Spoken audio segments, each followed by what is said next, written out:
Hi all of you, a warm welcome to this chemistry session. Myself Vinita from Catch 25 Science Academy. These sessions are specially designed for MHCT 2021. और ये जो video है that is on stoichiometric calculation. तो इसके पहले भी stoichiometric calculations पे video मैंने यूट्यूब पे अपलोड किया है। यू कैन जस्ट अगर मिस हुआ है तो कुछ टेंशन की बात नहीं है, तुम लोग जस्ट कैच 25 साइंस एकेडमी को विजिट करो एंड वहाँ पे you will find out the video. But here in this video stoichiometric calculations ही करने वाले, but questions are little miscellaneous, थोड़े हायर लेवल के क्वेश्चंस है। लास्ट वाले वीडियो में एकदम बेसिक लेवल के क्वेश्चंस थे, मीन्स जिसको स्टोचोमेट्रिक कुछ भी नहीं आता है, अगर वो वीडियो देखेंगे तो तुम लोग को स्टोचोमेट्रिक कैलकुलेशंस करने आएगा। Okay, and as you know, जो भी लास्ट 3 वीडियोस देखे हैं तो पता ही है कि हम लोग यहाँ पे क्या करते हैं, एमसीक्यू सॉल्विंग ही करते हैं, CET based. So let's start. So here is your first question. So देखो क्वेश्चन क्या दिया हुआ है। If the air contains 20% of oxygen by volume and all volumes are measured at same condition of temperature and pressure, then volume of air required to burn 2 decimeter cube of ethane is.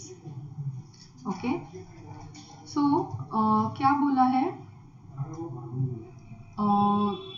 Ethane क्या हो रहा है, burn हो रहा है। तो ethane burn करने के लिए कितना वॉल्यूम ऑफ एयर लगेगा। So this is the question. So let's start. Ethane that is C2H6 plus oxygen is giving you CO2 plus H2O. Okay, अब मैं क्या करती हूँ, रिएक्शन को बैलेंस करती हूँ। 2 आएगा यहाँ पे क्या हो जाएगा, 3 हो जाएगा। सो टोटल ऑक्सीजन कितना हो गया, 7 हो गया ऑन प्रोडक्ट साइड, तो मैं इधर 7/2 कर देती हूँ। So now our oxygen is balanced. Ethane दिया हुआ है 2 dm³ मीन्स इसका वॉल्यूम दिया हुआ है, और मुझे क्या कैलकुलेट करना है, एयर। तो एयर के लिए मैं क्या कैलकुलेट करूंगी, पहले ऑक्सीजन कैलकुलेट करूंगी। Air is not oxygen, but oxygen calculate करने के, एयर कैलकुलेट करने के लिए मुझे ऑक्सीजन कैलकुलेट करना पड़ेगा। In previous videos we have already seen 1 mole of any gas at STP is equal to 22.4 liter, or you can say 22.4 dm³। Okay, तो यही कॉन्सेप्ट मैं यहाँ पे यूज करूंगी। From balanced equation I can write 1 mole of C2H6 is equal to 7/2 moles of oxygen। सो 1 मोल को मैं किस में कन्वर्ट करूंगी, वॉल्यूम में। क्यों, क्योंकि वॉल्यूम दिया है उसका। और इसको किस में कन्वर्ट करूंगी, ऑक्सीजन को भी मोल्स वॉल्यूम में कन्वर्ट करूंगी, क्योंकि वॉल्यूम पूछा है। तो 2 dm³ के लिए कितना, तो यहाँ पे तुम लोग dm³ ही लिख लो। 1 litre is equal to 1 dm³, तो let's write it dm³ only. तो 2 dm³ will give how much, तो ये 22.4 कैंसिल हो गया। So it will become how much, 7/2 into 2 cancel. So oxygen कितना लग रहा है, 7 dm³ ऑक्सीजन लग रहा है, बट ऑक्सीजन नहीं बोला है ना क्वेश्चन में, क्या बोला है, वॉल्यूम ऑफ एयर। तो यहाँ पे और क्या दिया है क्वेश्चन में, एयर कंटेन्स 20% ऑक्सीजन, मीन्स अगर 10% एयर है तो 10% एयर में 20% ऑक्सीजन है। सो फॉर एग्जाम्पल अगर मेरे पास में 100 dm³ एयर है, तो मेरे पास में 20 dm³ क्या रहेगा, ऑक्सीजन रहेगा। ओके, तो अगर 7 dm³ ऑक्सीजन है तो एयर कितना आ गया आंसर, 7 × 100/20। कितना आएगा 35 dm³। सो मेरा आंसर क्या है, इजी है ना। सो अभी भी अगर किसी ने सब्सक्राइब नहीं किया है चैनल को, please subscribe our channel Catch25 science academy, और समझ में आ रहा है तो लाइक एंड शेयर भी करो वीडियो को।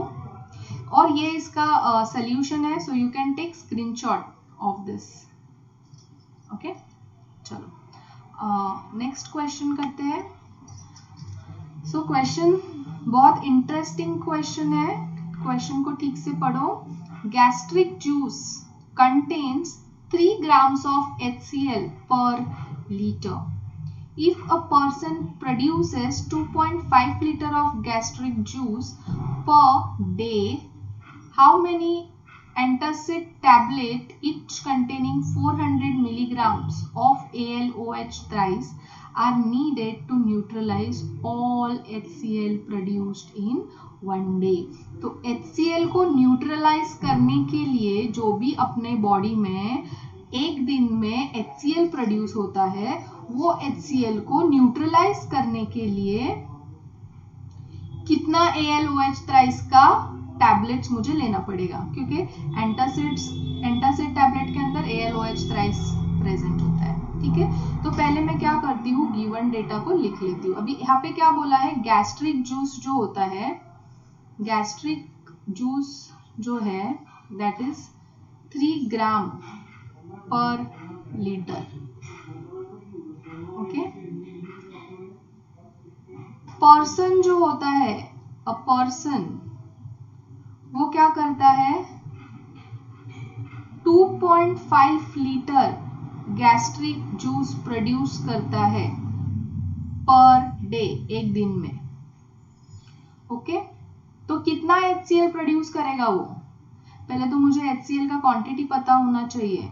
सो 3 ग्राम्स इन 1 लीटर, तो 2.5 लीटर के लिए कितना HCl, कितना होगा 2.5 इंटू 3, कितना हुआ 7.5 grams of HCl in 1 day.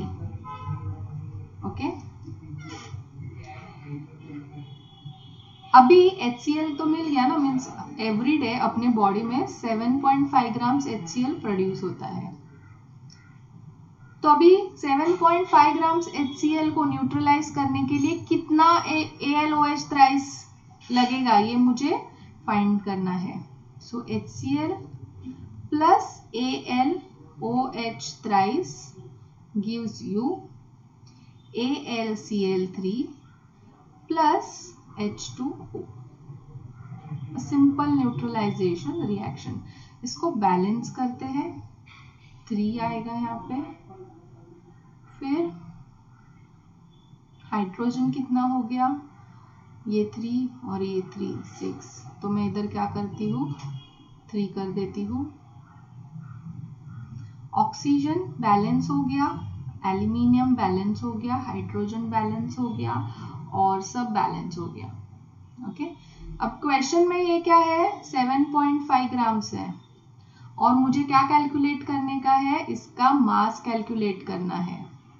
तो अब मैं क्या लिखूंगी, 3 moles of HCl requires 1 mole of ALOH thrice। तो ये कितना होगा 3 इंटू 36.5। मोलर मास आता है ना सबको निकालने के लिए। आज के वीडियो में मैं सब डायरेक्टली कर रही हूँ क्योंकि मैंने ऑलरेडी लास्ट 3 वीडियोस में तुम लोग को सब सिखाया है। So those who are watching my videos for first time, please go and watch previous 3 videos. 1 mole of ALOH thrice, ALOH thrice कितना होता है 78।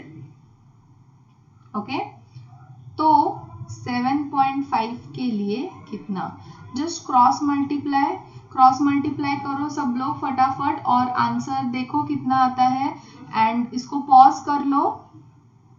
It is coming 5.34 grams.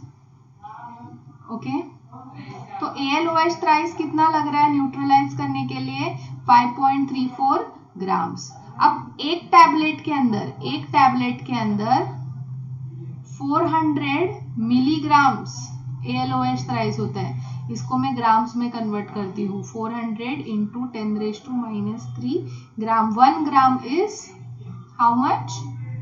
1000 milligrams.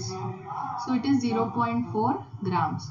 So number of tablets कितने आएंगे? Number of tablets will be 5.34 divided by 0.4. So this will be around 13.34. तो इसको मैं approx क्या करती हूँ? 14 ले लेती हूँ. ठीक है, nearest answer of this is 14. तो मेरा आंसर यहाँ पे क्या आएगा? बी आएगा. इजी है ना? चलो नेक्स्ट क्वेश्चन करते हैं. हाँ, बट इसका मेरे पास में सॉल्यूशन भी है ready. You can take screenshot of this. ले लिया सब लोग ने स्क्रीनशॉट? तो नेक्स्ट क्वेश्चन पे जाते हैं. When 10 grams of HCl is separately treated with excess of H2SO4 and excess of NaOH, the ratio of volume of hydrogen evolved is. तो जिंक क्या कर रहा है? सेपरेटली रिएक्ट कर रहा है. So zinc is reacting with H2SO4. ये reactions तुम लोग ने हाइड्रोजन चैप्टर में स्टडी किया है. ZnSO4 plus H2. This is zinc plus NaOH is giving you sodium zincate plus H2. तो अभी ये बोला है कि 1 ग्राम कितना है ये? 10 ग्राम. This is how much? 10 gram. And this is reacting with what? This is reacting with H2SO4 and this is reacting with NaOH. तो हाइड्रोजन मिल रहा है. ये सिर्फ रिएक्शन को जरा बैलेंस कर लो. ये देखो बैलेंस हो गया ना रिएक्शन. ओके. सो अभी ये देखो यहाँ पे मुझे इसका वॉल्यूम निकालना है और इसका भी वॉल्यूम निकालना है. तो अब मैं क्या करूँगी? 1 mole of zinc gives 1 mole of hydrogen. तो इसको मैं क्या करती हूँ? मास में कन्वर्ट कर लेती हूँ. That is 65 grams. और इसको मैं क्या करती हूँ? वॉल्यूम में, क्योंकि इसका वॉल्यूम पूछा हुआ है. तो 1 मोल यानी 22.4. तो 10 ग्राम्स के लिए कितना? तो कितना आएगा वॉल्यूम ऑफ हाइड्रोजन?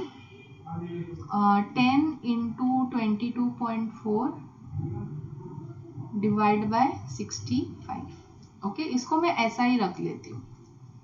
अब इससे कैलकुलेट करती हूँ हाइड्रोजन का कितना वॉल्यूम आ रहा है. So similarly 1 mole of zinc gives 1 mole of hydrogen. So ये क्या है? 65 एंड दिस विल बी 22.4. इसका मास दिया हुआ है, इसका वॉल्यूम पूछा है. सो सिमिलरली मैंने कन्वर्जन किया. क्रॉस मल्टीप्लाई करके मुझे क्या मिलेगा? वॉल्यूम ऑफ हाइड्रोजन कितना आएगा? 10 इंटू सेम आया ना, सेम हाइड्रो वॉल्यूम देखो सेम है. This is same. सो क्या आएगा? Volume of hydrogen from H2SO4 to that of volume of hydrogen from NaOH. It is same. So it will be what? 1:1. So मेरा answer क्या आएगा? Okay.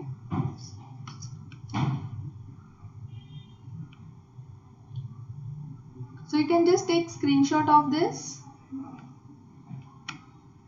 Next question है. पढ़ो question. Element X reacts with oxygen to form a compound whose simplest formula is X2O3. क्या है compound का formula? X2O3. Okay, so reaction लिख लो इसका. क्या रिएक्शन आएगा? X is reacting with oxygen to give X2O3.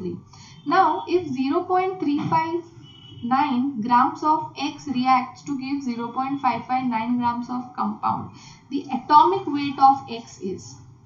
तो सबसे पहले रिएक्शन लिखो. X plus oxygen is giving you X2O3.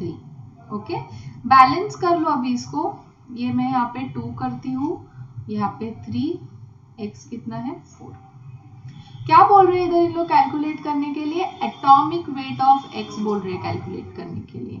ठीक है, सो लेट्स स्टार्ट. क्या दिया हुआ है क्वेश्चन में, लिख लो, दिस इज 359 ग्राम, 0.359 ग्राम्स, और ये कितना प्रोड्यूस होता है, 0.559 grams. So from the balanced equation मुझे क्या मिलेगा, 4 moles of X is giving you 2 moles of X2O3। 4 moles of X, मुझे पता नहीं है A का एटॉमिक वेट कितना है, तो मैं इसको A ले लेती हूँ। X का atomic weight I don't know, so I will consider let atomic weight of X be A, and this will become how much, 2A plus oxygen कितना है, 3 है, सो 16 3 जा कितना होता है, 48। इसको मैं सॉल्व कर लेती हूँ, तो ये हो जाएगा 4A प्लस 96। ओके, और ये तो दिया है ना, नेक्स्ट डेटा तो दिया है क्वेश्चन में, इतना grams is producing this much. So I will cross multiply करके मैं क्या करूंगी, A कैलकुलेट करूंगी, 4A into 0.559, that is equal to 0.359 into 4A plus 96. So all of you solve this and you have to cross check your answer with my answer. मुझे जो A आता है that is coming 43 AMU, atomic mass unit. So calculations तुम लोग को करना है, and you can pause my video and check the answer. No one will use calculator for doing calculation because calculator is not allowed for CET as well as for boards. Okay, समझ में आया?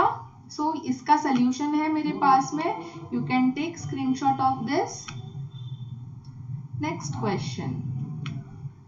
If potassium chlorate is 80% pure, then 78 grams of oxygen would be produced from. Okay. So potassium chlorate यानी KClO3। अब question में पूछा क्या है, potassium chlorate का मास पूछा हुआ है, कितना मास रहेगा पोटेशियम क्लोरेट का जो 80% प्योर है, जो मुझे 48 ग्राम्स ऑफ ऑक्सीजन देगा। तो मैं क्या करती हूँ, इसका रिएक्शन लिख लेती हूँ। Okay, now you have to balance this, oxygen balance हो गया, KCl भी balance. Now write down given data, ये 48 ग्राम्स है और मुझे इसका मास कैलकुलेट करना है। सो अब मैं क्या करूंगी, 2 moles of KClO3 is giving you 3 moles of oxygen. So now 2 moles of KClO3, अभी KClO3 का मोलार मास कितना होता है, 122.5। All of you molar mass नहीं कैलकुलेट करने आता है, मेरा फर्स्ट वीडियो देखो, उसमें मैंने सब डिटेल में एक्सप्लेन किया है। So I am telling you once again, जिसने भी प्रीवियस वीडियोस मिस किए हैं please go and see that videos, and जिसने भी सब्सक्राइब नहीं किया चैनल को सब्सक्राइब करो फॉर मोर सीईटी वीडियोस। अब ये आज का जो मेरा वीडियो है that is the last video on mole concept. My next video will be on states of matter, और मेरे जैसे ही मैथ्स के लिए पवन सर, फिजिक्स में तुषार सर, नीरज सर सब वीडियोस बना रहे हैं। सो जिसने भी अभी तक सब्सक्राइब नहीं किया है तो प्लीज़ सब्सक्राइब अवर चैनल्स, और अपने 12th स्टैंडर्ड के जो फ्रेंड्स हैं जिनका भी सीईटी एग्ज़ाम होगा 2021 में जून में, तो उनको भी बताओ कि ऐसे वीडियोस आ रहे हैं and you can help your friends. Okay, now let's continue our topic. 2 moles of KClO3 is giving you 3 moles of oxygen। तो ये क्या हो गया, 2 into 122.5, इसका भी मास दिया है तो मैं क्या करूंगी, 3 into 32। अब ये क्या हो जाएगा, 48 ग्राम्स के लिए कितना, तो अब मैं क्या करूंगी, cross multiply. So it will be 48 into 2 into 122.5 divide by 3 into 32। तो बहुत लंबा कैलकुलेशन है, तुम लोग को करना है, पॉज करो और मेरे साथ में चेक करो, ये पूरा कैंसिल, सेम आंसर आता है, कैलकुलेशन करके देखो, 48 2 जा 96, 32 3 जा 96, सो आंसर कितना आया मेरा 122.5 ग्राम्स। तो इतना मास क्या है, KClO3 का आइडियल मास है, ओके। बट ये जो है वो सिर्फ 80% प्योर है, तो उसके लिए कितना होगा, तो 80% is the purity, okay. 122.5 upon x into 100, so x will be what, 122.5 upon 80 into 100। So इसको चेक करो, इसका कैलकुलेशन, ये कितना होगा 1225 upon 8, so this will become how much, 153.1 grams. So इसका आंसर क्या है, ये, okay. So thank you all of you for listening this. This is my last video of some basic concept of chemistry. My next video will be on next chapter, that is states of matter.